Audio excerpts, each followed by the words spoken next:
Bonjour à vous toutes et à tous. Ce week-end, nous devrons normalement nous retrouver pour le synode régional à Saint-Raphaël. Malheureusement, la situation sanitaire nous empêche. Alors, qu'est-ce que c'est un synode régional? Nous vivons dans le système presbytérien synodal dans notre Église, ce que veut dire il y a à la fois la vie au niveau de l'Église locale, ce que vous vivez vous à Sanary-la-Seine, avec vos activités, le travail du conseil presbytéral et en même temps cette dimension synodale qui est au niveau de la région, donc le synode régional, et au niveau national, le synode national. Des délégués, donc de toutes les églises locales, pasteurs, ministres, laïcs, des délégués des œuvres du mouvement, des invités, des représentants de notre église se retrouvent pour cheminer ensemble pendant 2-3 jours. Le synode veut dire cheminer ensemble. Alors, qu'est-ce qu'on fait un synode régional? En fait, nous partageons toutes les questions qui concernent la vie de notre Église. Bien sûr, nous avons également de temps d'aumônerie, écoute de la parole. Nous partageons le rapport du Conseil régional, les questions autour des finances, le thème synodal, il y a de temps de travail en groupe, mais également les moments de partage entre les délégués. Alors, chaque année, il y a un thème. Quel était donc le thème cette année? Le thème cette année que nous avons choisi, c'est être missionnaire, oui, mais comment? Quelle mission? Quelle église? Quel ministère? L'église nous dépasse toujours. Ce n'est pas nous qui la créons ni la fondons. C'est Jésus-Christ qui est le fondement de l'église. Oui, l'église est un événement. Elle nous dépasse, elle est toujours plus large. C'est l'église visible et invisible. Nous ne pourrons jamais enfermer l'église. Ce n'est pas un club, ce n'est pas non plus une entreprise. Alors, comment définir l'église? Comment la vivre? Il y a traditionnellement 4 mots qui définissent l'église. Kérygme, koinonia, liturgia, diaconia. Ça veut dire la communion, les liens, ce qui nous unit, la liturgie, la diaconie et le kérygme, c'est la proclamation de la parole. Et alors nous pouvons nous poser la question aujourd'hui dans ce contexte particulier que nous vivons, dans le monde qui est le nôtre, qui est marqué par ce temps particulier que nous traversons, de cette crise sanitaire, mais également la haine, la violence, cette menace terroriste. Comment nous avons redécouvert ces différentes dimensions d'Église? Comment nous la vivons aujourd'hui? Qu'est-ce que peut-être est devenu encore plus important, plus essentiel? Comment vivre à travers les moyens techniques que nous avons, le lien, le partage de la parole? Comment ne pas oublier ceux qui sont seuls, ceux qui sont fragiles? Comment vivre la diaconie?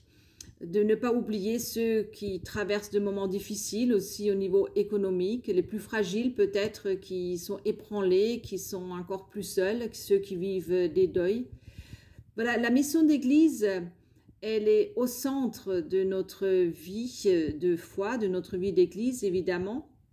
Et alors comment pouvons-nous aussi nous laisser guider par l'esprit pour découvrir quelle est notre mission aujourd'hui?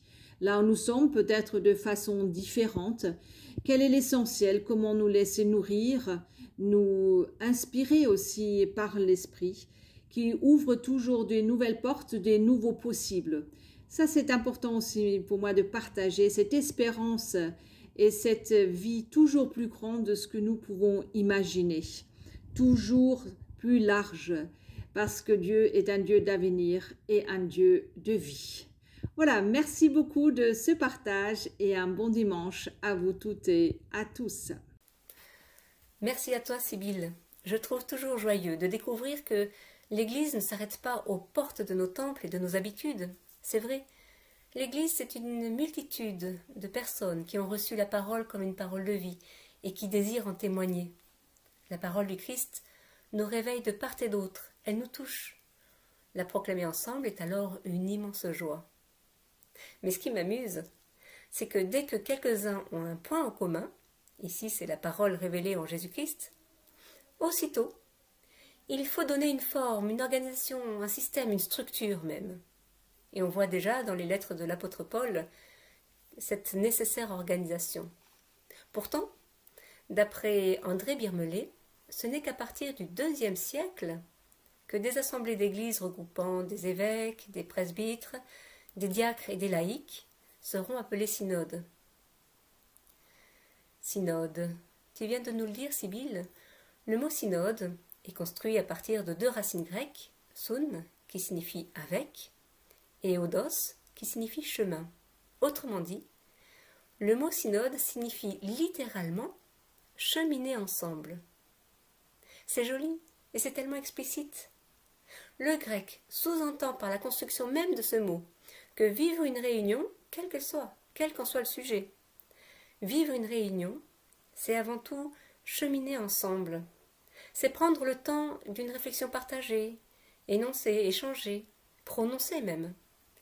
Et c'est bien là, dans ce partage, qu'il y a avancée, progression.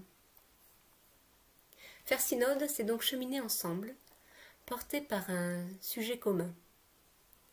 Le grec ancien connaît déjà ce mot dans ce sens de réunion, assemblée, mais il n'apparaît absolument pas dans le texte biblique.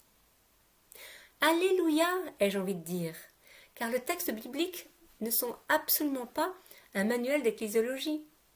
L'organisation, le synode n'intéressent pas les textes bibliques. Seul compte la mise en mouvement et le chemin qu'ils suscitent, qu'ils initient. Jésus n'est pas venu instaurer un nouveau système religieux. Il témoigne d'une façon renouvelée de vivre une relation à Dieu, à l'autre et même à soi. C'est ce dont témoignent les textes bibliques. Alors évidemment, c'eût été beaucoup plus simple si Jésus avait créé une nouvelle doctrine précise et bien ordonnée. Mais peut-être, alors, que nous n'aurions pas l'occasion de cheminer ensemble, ni même vécu la joie de connaître ces contradictions, ces interprétations multiples et ces découvertes permanentes qui réjouissent et qui font tant grandir. La Bible n'est pas un manuel d'application ou l'énoncé de statut type. Elle est une interpellation de tout temps, perpétuelle, de ce qui fait sens pour nos vies. Le mot synode n'apparaît pas dans le texte biblique, et c'est tant mieux. La Bible, et en particulier le Nouveau Testament, c'est bien une collection d'écrits qui témoignent non pas d'un fait historique, mais d'une personne, d'une parole et du renouveau de la foi qu'il suscite. Mais paradoxalement, c'est bien là que commence le chemin, synode. C'est bien là que cheminer ensemble commence.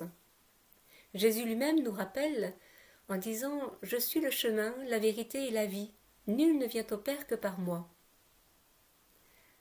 Cheminer commence dans cette rencontre avec le Christ vivant. Et c'est d'ailleurs ce que vont vivre les disciples d'Emmaüs. Ce récit est un récit relativement connu dans l'Église. Et il raconte qu'au matin de Pâques, alors que les femmes s'en vont au tombeau, deux disciples, sans doute déçus dans leur espoir, dans leurs attentes de Jésus, tournent littéralement le dos à Jérusalem. Et ils prennent la route d'un petit village, Emmaüs. Sur le chemin, alors qu'ils évoquent ce qu'ils viennent de vivre, Jésus les rejoint et il se met à marcher avec eux, mais eux, ils ne le reconnaissent pas. Sur le chemin, il parle, il raconte les événements douloureux de cette étrange Pâque qu'ils viennent de vivre. Alors Jésus leur explique les Écritures. Puis, le soir arrivant, et le village également, les pèlerins proposent à Jésus de rester partager leur repas. Et quand Jésus rompt le pain, alors leurs yeux s'ouvrent. Aussitôt, ses disciples se lèvent et ils repartent vers Jérusalem pour annoncer cette bonne nouvelle. Jésus est vivant.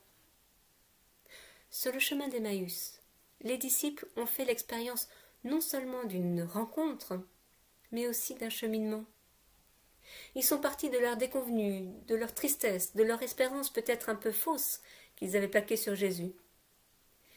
Et dans ce mouvement qui avance, dans cette parole qui se glisse à mesure des pas, ils ont découvert Jésus comme le Christ de leur vie. Alors à défaut de vivre en ce 3e dimanche de novembre notre synode sur cette question missionnaire, oui, mais comment ? puissions-nous nous laisser porter par le Christ. Puissions-nous le laisser se faufiler dans les pas de nos vies. C'est de lui que nous tenons notre raison d'être et d'agir. C'est lui qui nous rassemble, c'est lui qui nous bénit, qui nous envoie dans le monde. C'est lui qui nous appelle sans cesse et qui appelle de nouvelles personnes à son service. C'est lui qui leur donne et qui nous donne la force et la joie de poursuivre fidèlement nos engagements, malgré les déceptions, malgré les difficultés de toutes sortes. L'Église et le monde sont en mutation, comme ils le sont depuis leur origine. Peut-être avec une vitesse et une intensité qui nous bousculent et nous déroutent parfois. Mais la fidélité de Dieu ne fait pas défaut, même aux heures les plus sombres de l'histoire. Il reste fidèle, il reste celui qui libère. Alors disons-lui notre reconnaissance et notre confiance, et réaffirmons joyeusement nos convictions et notre engagement à le servir dans l'Église, dans le monde. Oui, célébrez Dieu, rendez-lui grâce, car il est bon, et sa fidélité dure pour toujours. Amen.